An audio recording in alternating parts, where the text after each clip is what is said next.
ओम श्री महालक्ष्मी नमो नमः. नमस्कार मंडळी, श्री स्वामी समर्थ. 28 ऑक्टोबरपासून दिवाळी सणाला सुरुवात होत असून 29 ऑक्टोबरला येत आहे धनत्रयोदशी. या धनत्रयोदशीच्या दिवशी माता लक्ष्मी, धन्वंतरी देवता आणि कुबेर देव यांची पूजा केली जाते.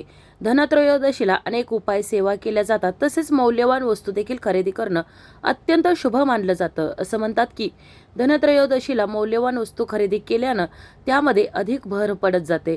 त्याचबरोबर या दिवशी भांडी खरेदी करणं देखील शुभ मानलं जातं. धनत्रयोदशीच्या दिवशी मौल्यवान वस्तू खरेदी करण्यासोबतच धने खरेदी करण्याला देखील विशेष महत्त्व आहे.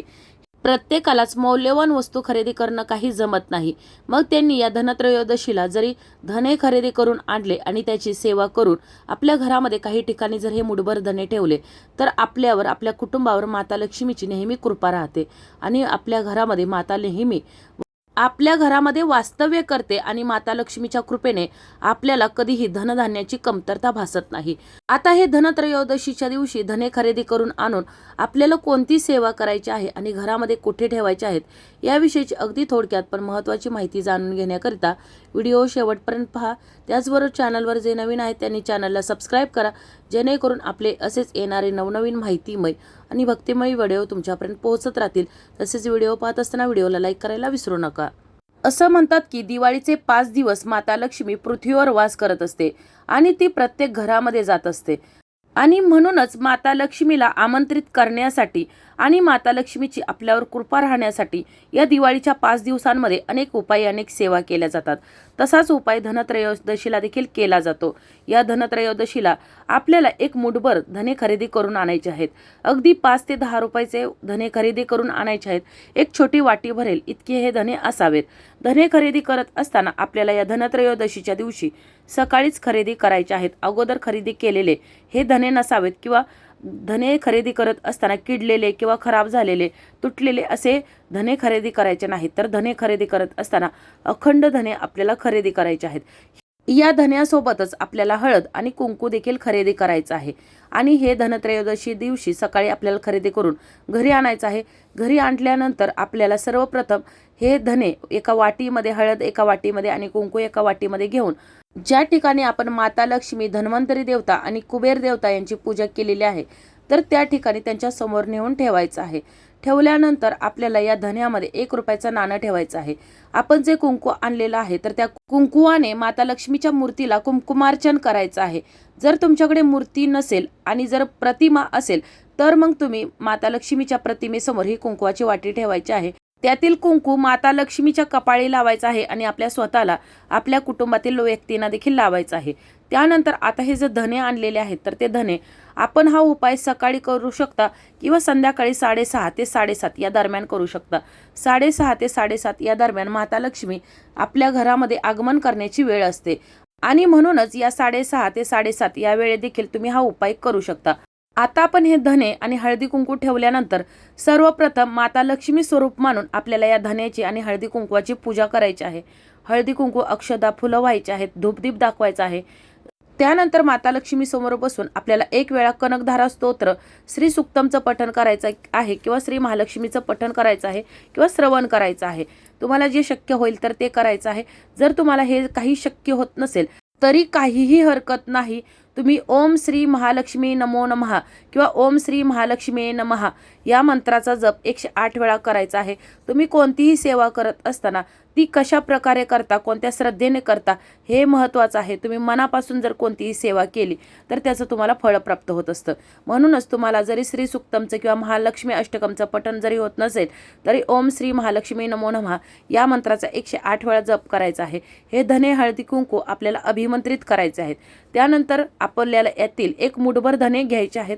हे मुठभर धने आपल्या उजव्या हातामध्ये घ्यायचे आहेत आणि त्यानंतर माता लक्ष्मीला आपल्यावरची सर्व संकट, विघ्न दूर करण्यासाठी, माता लक्ष्मीचा कृपाशीर्वाद आपल्या घरावर राहण्यासाठी, घरामध्ये तिचे वास्तव्य राहण्यासाठी मनापासून प्रार्थना करायची आहे.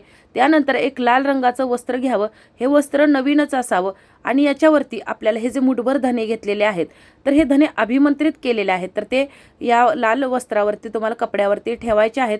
त्यानंतर यामध्ये तुम्हाला 1 रुपयाचं नाणं आणि 2 अखंड लवंगा ठेवायच्या आहेत. आता मी तुम्हाला अखंड वस्तू का सांगते, तर अखंड वस्तू माता लक्ष्मीला अत्यंत प्रिय आहेत आणि जर आपण कोणताही उपाय सेवा करताना जर अखंड वस्तू वापरत असो तर आपण केलेल्या सेवेचं आपल्याला अखंड फळ प्राप्त होतं. म्हणूनच कोणताही उपाय सेवा करताना कोणतीही वस्तू घेताना आपल्याला अखंड घ्यायची आहे. त्यानंतर ही पोटली तयार करायची आहे. आपण ज्या ठिकाणी माता लक्ष्मीची पूजा केलेली आहे तर तिथं तुम्हाला ठेवून द्यायची आहे. ह्या पोटलीमध्ये आपल्याला हळदी कुंकू देखील थोडंसं ठेवायचं आहे. त्यानंतर पुन्हा एकदा यातील तुम्हाला मुठभर धने घ्यायचे आहेत. जर तुमचा व्यवसाय असेल किंवा तुमचा कोणताही उद्योगधंदा असेल तर त्या ठिकाणी गल्ल्यामध्ये ठेवण्यासाठी आपल्याला हे धने घ्यायचे आहेत. त्याचबरोबर आपण हे उजव्या हातामध्ये घेऊन तुमच्या कामामध्ये, धंद्यामध्ये, उद्योगामध्ये बरकत होऊ दे, भरभराट होऊ दे, अशी जी काही तुमच्या व्यवसायासंबंधित तुमची काही इच्छा मनोकामना असेल तर ती या माता लक्ष्मीसमोर बोलून दाखवायची आहे. पुन्हा यामध्ये 1 रुपयाचं नाणं, 2 लवंग, हळदी कुंकू ठेवायचं आहे. पुन्हा याची एक लाल रंगाच्या कपड्यामध्ये ठेवून म्हणजे वस्त्रामध्ये आपल्याला पोटली तयार करायची आहे आणि ही देखील पोटली आपल्याला या देवघरासमोर ठेवायची आहे. आता तुमचा जर उद्योगधंदा नसेल किंवा व्यवसाय नसेल तर ही जी दुसरी पोटली आहे तर तो तुमच्या घराचा जो मुख्य प्रवेशद्वार आहे, जिथून आपण आत बाहेर करतो, माता लक्ष्मी देखील तिथूनच आपल्या घरामध्ये येत असते आणि आपल्या घरातून ती बाहेर देखील तिथूनच जात असते. माता लक्ष्मीला आकर्षित करण्यासाठी, आमंत्रित करण्यासाठी ही जी आपण दुसरी केलेली पोटली आहे तर ती आपल्या मुख्य दरवाजाच्या आतल्या बाजूला, वरच्या बाजूला आपल्याला ही बांधून ठेवायची आहे. आणि त्यानंतर पुन्हा एकदा हे जे धने आहेत तर त्यातील 7 धने आपल्याला मोजून हातामध्ये घ्यायचे आहेत. आता हे 7 धने घेतल्यानंतर यावरती तुम्हाला चिमूटभर हळद घ्यायची आहे आणि चिमूटभर पिवळी मोहरी घ्यायची आहे. जे आपण देवघरासमोर म्हणजे माता लक्ष्मी समोर ठेवलेली हळद आहे तर त्यातील थोडीशी हळद आपल्या हातामध्ये घ्यायची आहे. ही घेऊन आपल्या उजव्या हातामध्येच घ्यायची आहे. आता हा उपाय करत असताना कुटुंबातील कोणत्याही कर्त्या व्यक्तीने हा उपाय करायचा आहे. त्यानंतर आपल्या घरातील जो धन कमवून आणणारा व्यक्ती असेल किंवा घरातील प्रत्येक व्यक्तीच्या डोक्यावरून तुम्हाला हे 7 वेळा फिरवायचे आहेत, ओवाळायचे आहेत. ओवाळून तुम्हाला एका प्लेटमध्ये ठेवायचं आहे. असं तुम्हाला प्रत्येक कुटुंबातील व्यक्तीसाठी 7 धने मोजून घ्यायचे आहेत. त्यामध्ये तुम्हाला चिमूटभर पिवळी मोहरी आणि चिमूटभर हळद टाकायची आहे आणि प्रत्येक व्यक्तीच्या डोक्यावरून 7 वेळा ओवाळून एका प्लेटमध्ये ठेवायचे आहेत. अशा प्रकारे तुम्हाला ही सेवा करायची आहे. आणि आता हे जे आपण प्लेटमध्ये जे गोळा केलेले जे धने आहेत तर त्यावरती तुम्हाला 2 भीमसेनी कापराच्या वड्या ठेवायच्या आहेत आणि हे धने तुम्हाला जाळून आपल्या घरामध्ये संपूर्ण फिरवायचं आहे, दूर करायचं आहे, जेणेकरून तुमच्या घरामधली नकारात्मकता तर दूरच होईल, माता लक्ष्मी देखील घरामध्ये वास करेल. त्यानंतर पुन्हा एकदा या धन्यातील तुम्हाला चिमूटभर धने घ्यायचे आहेत आणि तुमची जिथं तुळशी माता लावलेली आहे म्हणजे तुळशीचं रोप लावलेलं आहे तर त्या तुळशीच्या कुंडीमध्ये तुम्हाला यातील चिमूटभर धने लावायचे आहेत. त्यानंतर पुन्हा एकदा आता जे उरलेले जे धने आहेत तर ते तुम्ही ज्या ठिकाणी धनधान्य ठेवता तुमच्या घरामध्ये तर त्यामध्ये तुम्हाला थोडे थोडे टाकायचे आहेत, जेणेकरून तुमच्या घरामध्ये धनधान्याची कधीही कमतरता भासणार नाही, भरभराट होईल. त्याचबरोबर तुमच्या घरातील जो कर्ता व्यक्ती आहे तर त्याच्या पर्समध्ये, पॉकेटमध्ये एखाद्या लाल रंगाच्या कागदामध्ये किंवा कापडामध्ये बांधून देखील तुम्ही हे धने ठेवू शकता. अशा प्रकारे आपल्याला ही धन्याची सगळी सेवा करायची आहे, उपाय करायचा आहे. आता उरले हळद आणि कुंकू. तर मी तुम्हाला सांगितल्याप्रमाणे देवी मातेला कुंकुमार्चन करायचं आहे. कुंकुमार्चन करू शकत नसला तरी देखील हे जे कुंकू आहे तर ते दररोज आपल्याला माता लक्ष्मीला आणि आपल्या स्वतःला, आपल्या घरातील सुवासिनी स्त्रियांना लावण्यासाठी ठेवायचं आहे.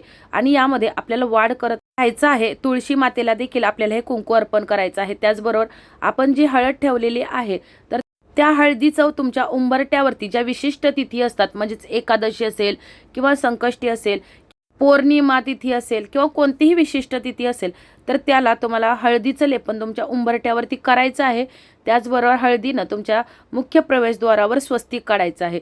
या हळदीमध्ये देखील आपल्याला वाढ करत राहायचं आहे, जेणेकरून माता लक्ष्मी प्रसन्न होऊन आपल्या घरामध्ये आगमन करेल. तर अशी अगदी साधी सोपी परंतु अत्यंत प्रभावी सेवा या धनत्रयोदशीच्या रात्री आपल्याला आपल्या घरामध्ये करायची आहे.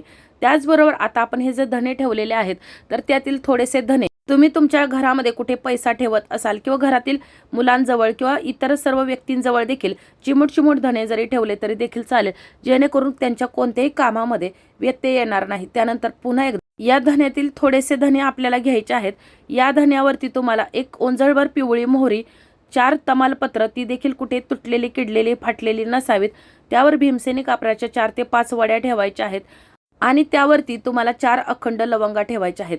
आणि या वस्तू तुम्हाला घरामध्ये पेटवायच्या आहेत। संपूर्ण घरामध्ये तुम्हाला याचा जास्तीत जास्त धूर करायचा आहे।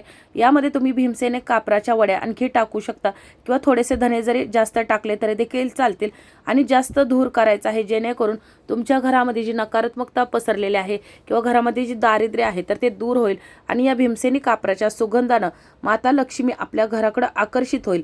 तिला आमंत्रित करण्यासाठी आपल्याला या वस्तू जाळायच्या आहेत। अशा प्रकारे आपल्याला या धनत्रयोदशीच्या रात्री ही सेवा करायची आहे।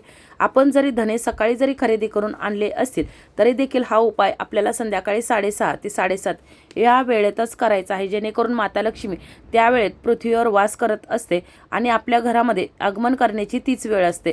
त्यामुळे आपल्याला ही सेवा या धनत्रयोदशीच्या दिवशी 6:30 ते 7:30 या दरम्यान करायची आहे। जर काही कारणानं जर तुम्हाला यावेळी शक्य झालं नाही तरी देखील रात्री 10 वाजण्याच्या अगोदर तुम्हाला हा अत्यंत प्रभावी साधा सोपा उपाय करायचा आहे। कोणताही उपाय करत असताना फक्त मनापासून आणि श्रद्धेने करावा। उपायासोबतच त्याला कष्टाची देखील मेहनतीची देखील जोड असायलाच हवी। तर अशा प्रकारे आपली आजची ही माहिती, आजचा हा व्हिडिओ तुम्हाला कसा वाटला कमेंट करून जरूर कळवा। काही समस्या असतील, अडचणी असतील तर तुम्ही मला कमेंटमध्ये विचारू शकता। माहिती आवडली असेल तर व्हिडिओला लाईक करा, चॅनलला सबस्क्राईब करा आणि हा व्हिडिओ जास्तीत जास्त शेअर करा। धन्यवाद।